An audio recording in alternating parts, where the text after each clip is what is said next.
Pessoal, chegou esse 13 Pro aqui pra gente. Esse aparelho ele tá com tela verde, tá? Como vocês podem ver. É um 13 Pro.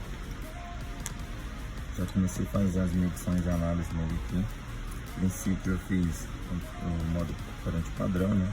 Pino 1, da lateral direita à esquerda, da direita do pino 1. Contando de 1 a 8, né? E de 1 a 6. Fiz, não deu certo. Daí eu segui minha própria análise. Eu vou mostrar pra vocês aqui como que eu fiz e como que eu cheguei à solução. Vou mostrar que a peça está funcionando já. Vou colocar o jump aqui de volta. Aqui voltei, fiz o jump certinho aqui. Não vai ficar assim, tá? Isso só para mostrar para vocês que a peça realmente está funcionando. Agora a gente vai pegar a placa aqui e colocar, tá? Já te volto. Tá, a placa tá no aparelho já. Ligado aqui. Normal, aparelho já da animal, certinho, tá?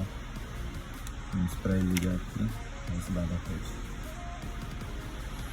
Ó, o aparelho já ligou, todos funcionando normal, certinho.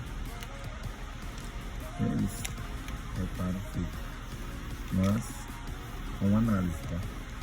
Você viu alguns tutoriais aqui no YouTube, mas nenhum deles funcionaram pra mim. Tive que fazer análise.